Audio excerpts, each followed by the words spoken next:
So GPT Image 2.0 just dropped, and instead of just testing it, I decided to push it to its limits. I ran more than 20 brutal tests, infographics, dashboards, anatomy diagrams, newspaper layouts, basically the kind of stuff that usually breaks most AI image models. And in this video, I'm not just showing the good results, I'll also show you where it struggles. Plus, I'm directly comparing it with Nano Banana 2 to see which one actually performs better in real-world use. So let's get into it. Now, the best part is you can use GPT Image 2.0 directly inside ChatGPT. No extra setup, no complicated steps, just open it and start generating. And for this video, I'm not even using complex prompts. I'm keeping everything simple and short because I really want to see, can this model still deliver or not? All right, let's start with infographics. Now, this is usually where things get tough for most AI models, especially when it comes to layout and text. And by the way, you can also see the prompts on screen along with the images, so you can follow everything easily. But if I talk about the results, honestly, they feel very professional. Like seriously, both of these designs look super clean. The alignment, the spacing, the overall structure, it doesn't feel random at all. It actually feels like a designer has worked on it. And of course, if you give more detailed instructions, you can control everything. Length, aspect ratio, text. But even with simple prompts, the quality here is actually impressive. Now take a look at this ad. I generated this using just a 2-line prompt, and the result, kind of surprising, right? I mean, how is AI getting this good so fast? The design, the text, the heading, subheading, even the icons, everything is placed properly. It doesn't feel messy or generated. It actually looks like a proper graphic made by a professional. That's what caught my attention here. And now, this is where things start getting really interesting. Look at this infographic where I'm comparing the most powerful video models. The crazy part is, I didn't even provide detailed data about those models. And still, it created a full comparison on its own. No major text issues, sections are clearly divided, icons are placed correctly, and the hierarchy actually makes sense when you read it. And that's exactly why this GPT Image 2.0 model feels different. It's not just generating images anymore, it's actually understanding what it's creating. And that's what makes it so powerful. Now wait till you see this. The mobile app UI. Honestly, this one caught me off guard. The design is super clean. Glass morphism style, proper spacing, everything feels balanced. It doesn't look like a random AI output. It actually looks like something you'd see in a real portfolio. And when I move to the landing page, same story.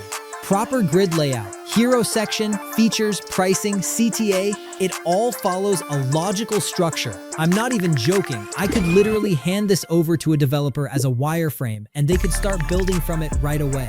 But the dashboard, this is my favorite result from the entire test. Like seriously. Sidebar, charts, stats, everything is exactly where it should be. Nothing feels out of place. And the best part, the text is readable throughout. That's huge. I could drop this straight into Figma and start designing on top of it. That's how usable this is. Okay, now let's switch things up a bit. Let's test some mockups. Coffee cup, t-shirt, product packaging, things like that. Starting with the coffee cup. Just look at this. The design is so clean, and those coffee beans falling around it, the shadows, the studio lighting, the branding, it all comes together perfectly. It honestly looks like a real product shoot. I'm impressed. Now moving to the t-shirt mockup. And this is where it almost starts to struggle a little. The graphic placement is good. Fabric texture looks realistic, no doubt. But if you zoom into the typography, yeah, you'll notice some small issues. It's not clean enough if you want to show it directly to a client. But here's the thing, you can fix this. If you give exact text in your prompt, the model understands it much better. So overall, still impressive, just needs a bit more control.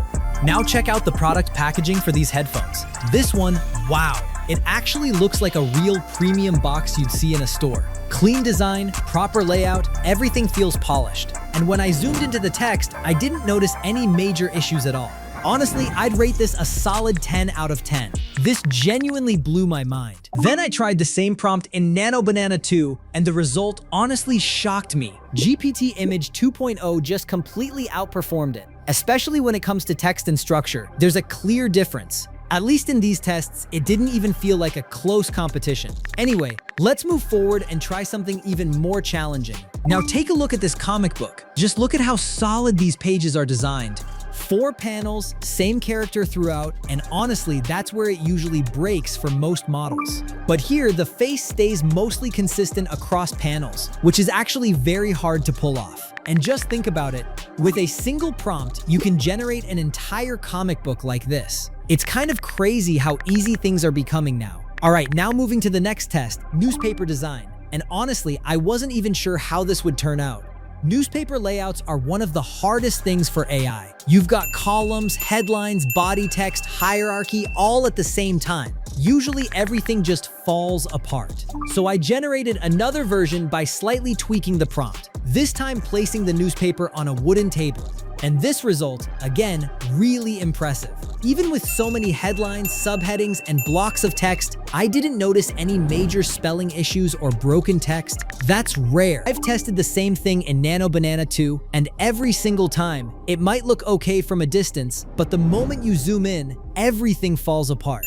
Text becomes messy, hard to read, sometimes completely broken. But here with GPT Image 2.0, I didn't face that issue at all. Now look at this A to Z alphabet animal poster. This is a proper logic test, layout and reasoning working together. And honestly, it performs really well. Most of it is correct, which is actually impressive for something this complex. Then I ran the exact same prompt in Nano Banana 2. And yeah, I was honestly disappointed. First of all, the poster itself wasn't very clear. Then the alphabet sequence started breaking. Animals didn't match the letters properly. And towards the bottom, it just completely fell apart. Some letters were skipped, some animals got merged into one tile, and overall, it just didn't hold structure. So in this case, GPT Image 2.0 is clearly performing much better than Nano Banana 2. Now take a look at this human anatomy figure. There's actually a big difference between GPT Image 2.0 and Nano Banana 2 here. The diagram generated by GPT is super clean, front view, muscles, organs, labels, arrows, everything is placed properly. And this one genuinely impressed me. Labels are correct, proportions look right, arrows are exactly where they should be.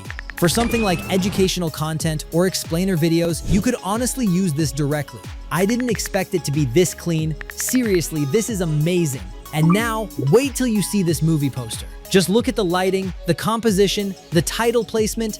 It actually feels like a real film poster, not something AI generated. The output is strong, very cinematic. I also tried creating a thumbnail, and again, GPT Image 2.0 did a really good job in terms of quality and consistency. The design is clean, sharp, and visually strong. Then I ran the same prompt in Nano Banana 2. Now, I won't say the result was bad, it was decent. But when you compare them side by side, the GPT version just hits harder. The text is cleaner, the character expression looks more natural, and overall, it feels like something you'd actually click on. So after all these tests, it's pretty clear, GPT Image 2.0 is not just another image generator anymore, it actually feels like a proper design tool. When it comes to text, layout, structure, this is where it really dominates. Infographics, dashboards, newspapers, even complex diagrams, it handles them in a way most models still struggle with. But I'm curious, what do you think? Which one do you think wins this battle? Let me know in the comments. I read every single one. And if you found this video helpful, make sure to like it and subscribe because I'll keep testing new AI tools like this, pushing them to their limits so you don't have to.